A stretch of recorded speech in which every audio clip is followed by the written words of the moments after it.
So, yeah. Doc, Good morning. talk to me about this noise thing. I go to parties and I see people stand up in front of the speaker, like all night. They must lean up on the speaker.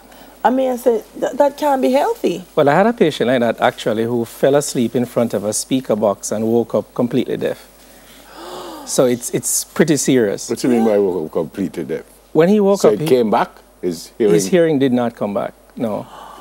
We often don't recognize the impact of noise pollution on our hearing. And as you're mentioning about football just a short while ago, since South Africa, when they had the vuvuzela, and they did a lot of research on that, and they realized that the vuvuzela, if you're exposed to it for about up to 20 seconds, you can have temporary hearing loss. And that 20 seconds alone of vuvuzela actually exceeds the standard environmental occupational health levels for the entire day. So if you're exposed to vuvuzela, after a short while, you should actually go home. Well, you can tell your boss that. No, but I actually said... I would actually stadium people. No, I actually said on here the other day that I want to meet the man who invented it, because it's the worst invention in the history of life. And they give it to kids. Yeah. And I'm rich now. And they give it to kids. They give it to kids. So what are we talking about? Are we talking about noise right here, or even just regular, as Delia said, after a party, and I'm not that close to a box? Maybe the box is over there, I'm over there. Is that what we're talking about? Well, noise can be in different levels. It can be subjective, objective. You can have noise as persons refer to noise in their head, just like tinnitus. And the impact that it has on your health actually is about the same. So if you're exposed to a certain amount of noise pollution for a while, over time, research shows that you can actually have raise in your blood pressure, your cholesterol level, your glucose level. And in fact, there's one study that is not quite so clear-cut, but it even suggested that you can have low birth weight if you're pregnant, if you're exposed to noise, just because of the psychological stress that it brings. The physiological impact of it is pretty significant. But we don't know that. We often don't test it, and that's the problem. We live in an environment where we tend to check air pollution, we tend to check all kinds of things, but hardly anyone ever checks sound pollution and what you're actually exposed to at work. Let's say, for example, you guys work in the studio, you have something in your ear. How loud is it? You really don't know. How much of an impact will it have over time?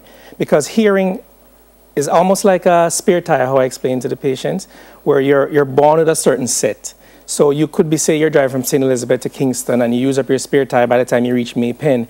You're exposed to noise, you use up your spare tire. But by the time you're coming into Kingston, the tires start to rub down, you have nothing else left. So the impact of hearing may not be, the impact of noise on your hearing may not be seen now, but it's quite a delayed effect. Wow. And there are many persons who 10, 20 years down the line may wonder, why am I not hearing compared to my peers? This is very interesting. It says the human ear is extremely sensitive and it never rests. No. So even when you sleep, it's working, picking up and transmitting sounds. So traffic, aircraft, music coming from over the place we play every night on my ears. And you can't sleep. No. But it means even if I become so tired that I do fall asleep, my ears are still hearing this music. Which is why an alarm would wake us up. That's why an alarm wakes up. As a matter of fact, before you're even born, your ear is one of those organs that's developed before you're born. A child can hear from age 5 months in the womb. Whoa. So even at that time, which is why they have these Mozart things for kids and stuff, and you play it to your child. And I always laugh with the parents and say, look, it doesn't make sense. You smile and laugh when a child is born. They've been hearing you arguing from, they've been 5 months in the room. But even over time, your hearing is one of those organs that tend to go down quickly. It ages just like everything else. And as you mentioned, the psychological and physiological impact of it, reduction in your concentration level, reduction in your reaction time. As a matter of fact, in the US, if you're exposed to a certain amount of noise for a period, or if you're exposed to a certain amount of man hours in terms of waking hours for a period, you actually should take time off from work in the medical field. Can you get back what you've lost? Usually, if there's going to be a return of function, it returns in the first, say, 2 to 3 weeks. But certainly, after that, there's a less likely chance for it to return. So some of the early warning signs are you will hear persons mention, they may hear ringing in their ears after exposure to loud noise. That's a warning sign. That's a sign that, look, don't hang around this noise anymore, the next time your hearing may go. And no two ears are the same. There are some persons who are more susceptible to noise than others. So not because your friends are there with you and all of you are taking the same sound and they're obviously comfortable, but you know when you go home tonight you're going to have some ringing in your ear. That's not for you. Wow. Wow. The traffic noise is also something that we don't even... You mean you're driving and you're pump, and you take your team, but because it's traffic noise, yes, you don't process it the same as if you'd process music. That can be quite significant. And when you think about how sound is measured, let's say, for example, our conversation here is measured, the units they use measured like about 50 or 60. When you use a vuvuzela, it goes up to about 120. Now, on the outset, it may sound as if, okay, that's just twice the amount of noise that you experience just by conversation. But it's actually a curve, a log value. So it's actually not just twice. It's not like 120 or 120 is twice 60.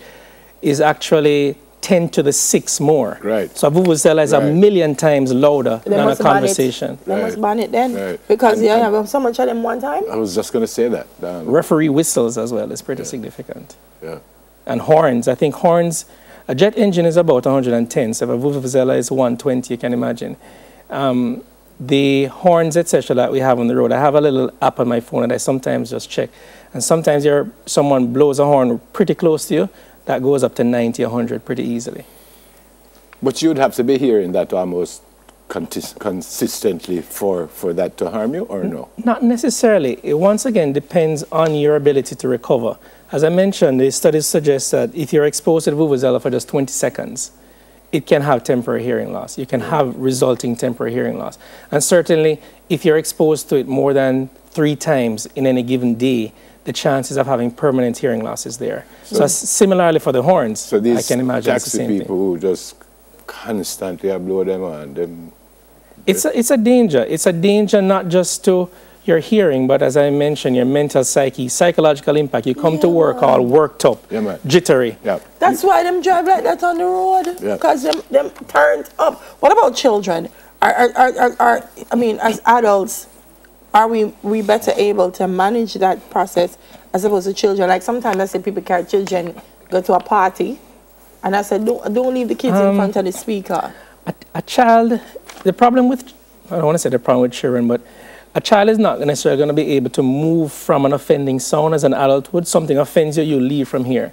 A child may be placed here, a parent places them there, not realizing that they're exposed to a significant noise pollution in this environment. Are they more susceptible to getting hearing issues from the noise? Some are, to some degree. Some degree. And the trouble is, with children, you don't want it at that age when they're prelingual, before they learn certain things. So a child will have hearing loss, you don't necessarily realize. And they have speech delay, you don't necessarily realize. And you don't link it back, as I say, it's a delayed effect.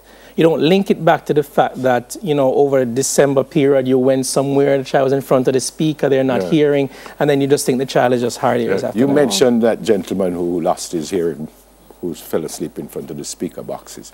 Any other stories of someone who just because like a vuvuzela caused that? Any other that kind of story? There's stories about vuvuzelas and persons who have lost it in that respect. The speaker box certainly stands out for me. I mean, trauma, separate and apart from noise, can cause all of that hearing loss. But most of the time, you may be exposed to artillery. I remember I had this patient once who was quite deaf, and I was asking him, why are you so deaf? He said, I asked him if he was exposed to loud noise. He said, no. So I said, what kind of job you did? He was in the army. What section of the army? The artillery. Okay. And he didn't wear, muffs and stuff. So that's a significant one as well. The range is in Jamaica. If you don't protect your ears, you can have delayed effects significantly. I like your tie. I'm glad to see you to come in. All right, the people about the noise. Neurologist and ENT head and neck consultant, Dr. Guyan Channel. 10 minutes to your health. We'll do it again next Thursday.